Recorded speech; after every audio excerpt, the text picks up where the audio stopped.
Warahmatullahi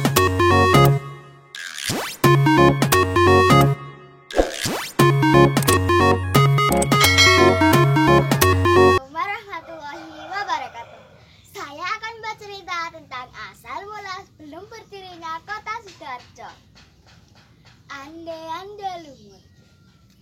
Dahulu kala berdirilah dua kerajaan besar di wilayah Jawa Timur, yaitu Kerajaan Jenggala dan Kerajaan Kediri. Kerajaan Jenggala dipimpin oleh Raja Jayanegara dan Kerajaan Kediri dipimpin oleh Raja Jayenggrana.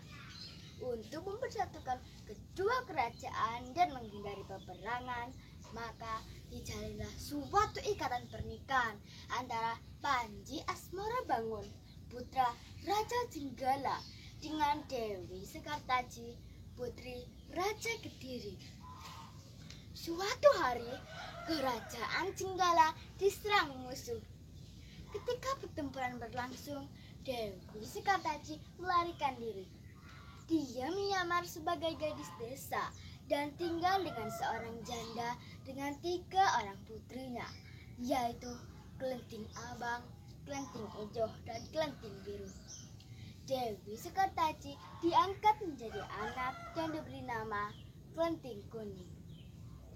Namun, Klenting Kuning tidak diperlakukan dengan baik. Setiap hari ia disuruh mengerjakan pekerjaan rumah seperti mencuci, memasak, dan menyapu. Ketika kakak angkatnya pemalas, mereka bisanya hanya menyuruh saja. Klenting Kuning, cuci bajuku.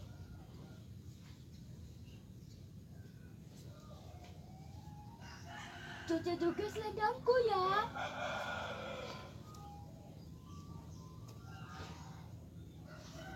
Klenting Kuning, cuci pakaianku juga ya. Baik, Kak. Kerajaan Jenggala telah menjadi aman. Panji Asmarabangun telah berhasil mengalahkan musuhnya.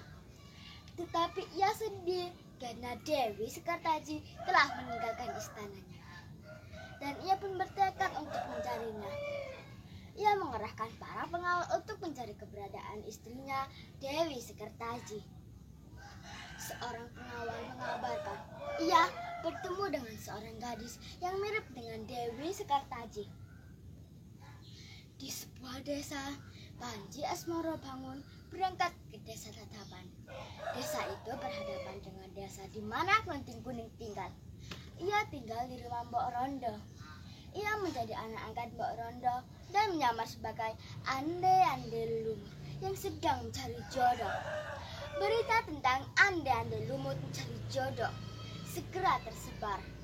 Klenting Abang, Klenting Ijo, dan Klenting Biru dandan secantik-cantiknya untuk melamar ande-ande lumut. Tak lupa mereka pakai perhiasan dan pakaian yang bagus.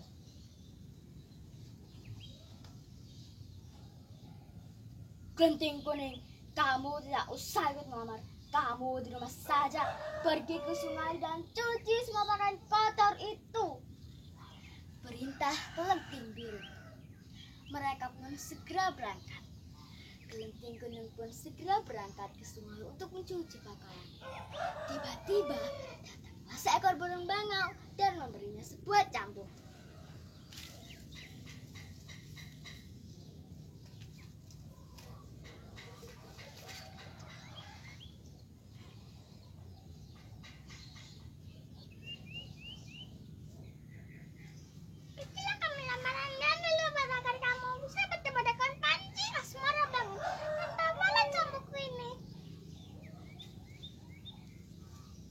Kata sang bangau. Klenting Kuning pun bergegas pergi ke desa Dadapan. Sementara itu, ibu dan kedua kakak angkatnya lebih dulu sampai ke tepi sungai.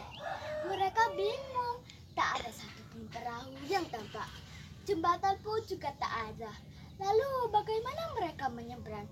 Sungai itu sangatlah luas, dalam, dan deras airnya. Tiba-tiba datanglah seekor kepiting raksasa yang bernama Yuyu Kangkang. Kepiting itu menawarkan diri untuk mau menyeberangkan dengan syarat mereka harus menciumnya. Mereka menyanggupi persyaratan itu. Satu persatu mereka naik ke punggung Yuyu Kangkang. Beberapa saat kemudian, tibalah Kelenting Kuning ke tepi sungai. Kelenting Kuning bertemu dengan Yuyu Kangkang. Yuyu Kangkang menawarkan jasa untuk mau menyeberangkan dengan syarat Kelenting Kuning harus menciumnya. Kelenting Kuning menolak syarat itu. Ia mengeluarkan cambuk dan memukulnya ke sungai. Seketika itu juga air sungai surut. Yuyu Kangkang ketakutan. Akhirnya Yuyu Kangkang mau memberangkatkannya. Sementara itu, Ibran ketika kakak angkatnya lebih dulu sampai ke rumah Mbok Rondo. Kelenting abang, kelenting hijau dan kelenting biru menunjukkan kecantikannya pada anda lumut. Tetapi tak ada satupun dari mereka yang terpilih. Beberapa saat kemudian, tibalah Kelenting Kuning ke rumah Mbok Rondo. Anda dan Lemut memilih Kelenting Kuning sebagai istrinya karena dia tahu bahwa Kelenting Kuning adalah Dewi Sekartaji dan dialah satu-satunya wanita yang tidak mencium Yuyu Kangkang. Anda dan Lemut membongkar penyamarannya. Diceritakannya bahwa dirinya adalah Panji Asmara Bangun.